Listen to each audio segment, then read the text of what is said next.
Your health department presents Stars in Her Eyes, starring Hank Williams. This is a tale that you'll all recognize, a tale of a gal who had stars in her eyes. She thought she was wasting her life on the farm, just wasting her time and wasting her charm. I'll die if I stay here any longer. I'll just die. One day she set out to seek fortune and fame, drawn to the city like a moth to a flame. But fame isn't something that's easy to find. Life in the city becomes just a grind. And I thought things were going to be different. Even the farm was better. All she found was a hard, tiresome job, assembling some wires and turning a knob. A job in a plant in a bleak, dreary room. The days filled with boredom, the nights filled with gloom. Gosh, it's enough to drive you crazy. That's how it was with Lena. She was lonely. She was so lonely she brooded all day and cried all night.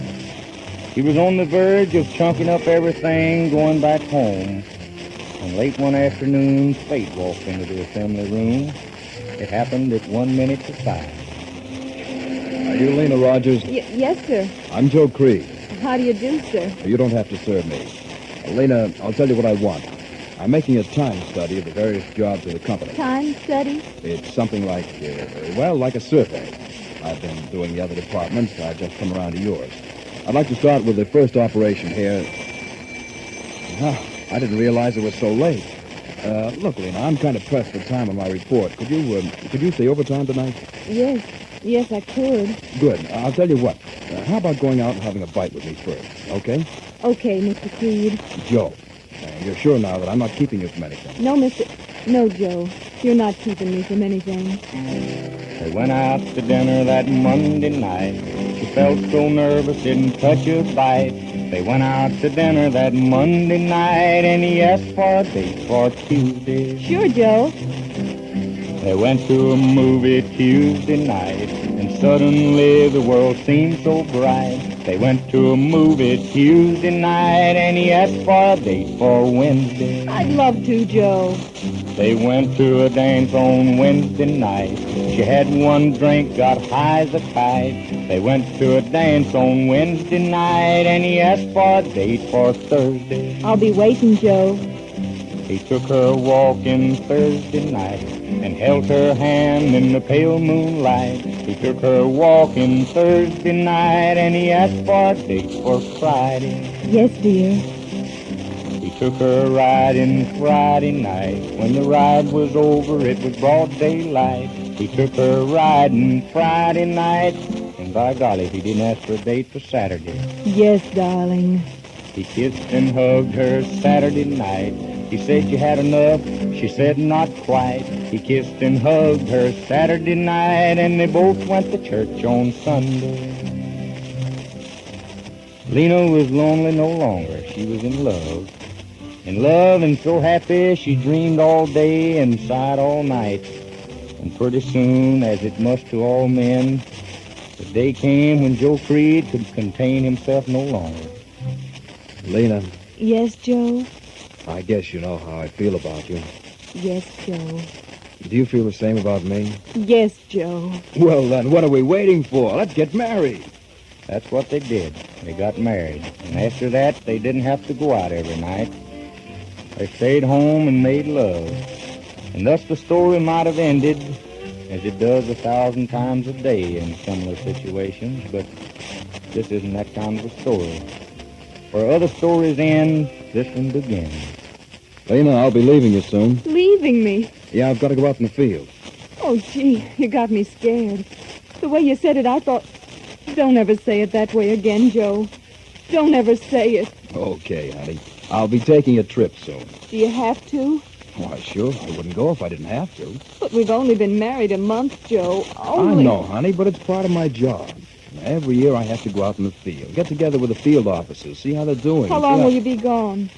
Well, if all goes well, I should be back in 3 months. 3 months? Well, what'll I do here without you?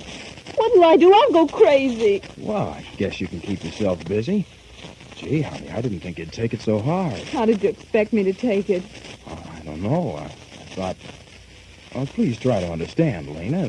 Please try to be patient. It's part of my job. I've got to do it. All right, Joe. I'll try. When are you leaving? Monday morning. 3 days. Only 3 more days.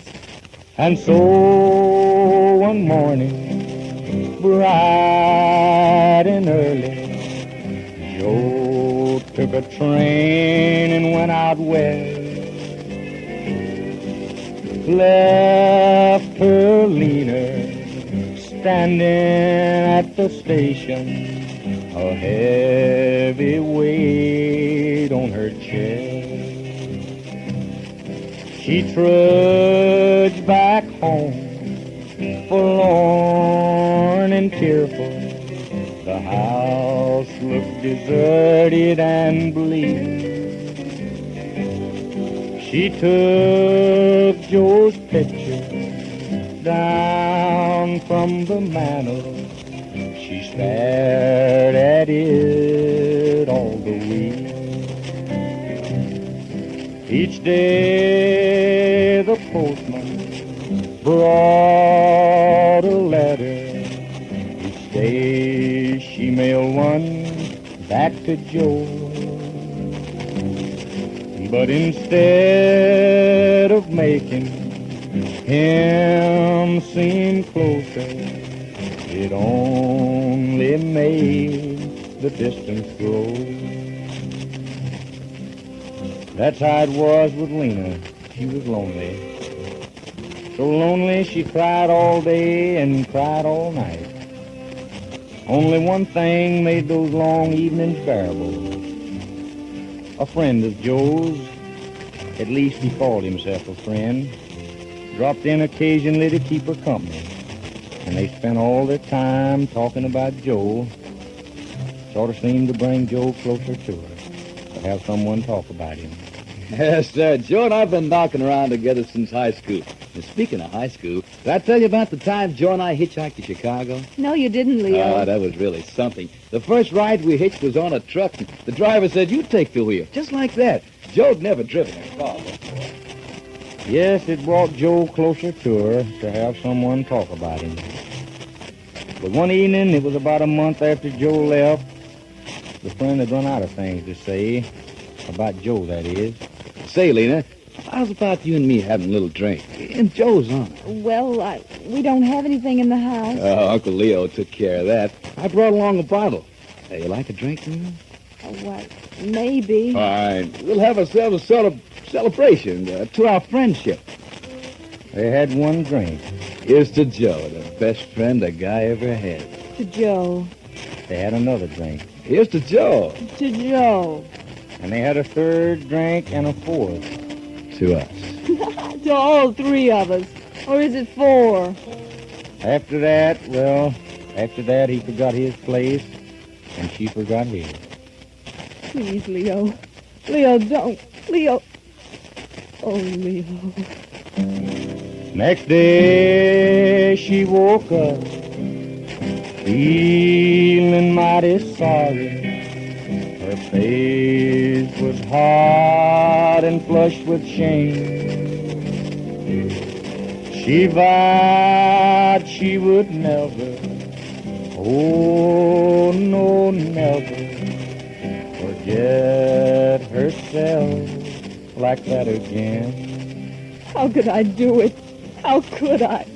How awful. She rued the day that it had happened. She felt sorrow and despair. But then her Joe came home one morning, and once again she walked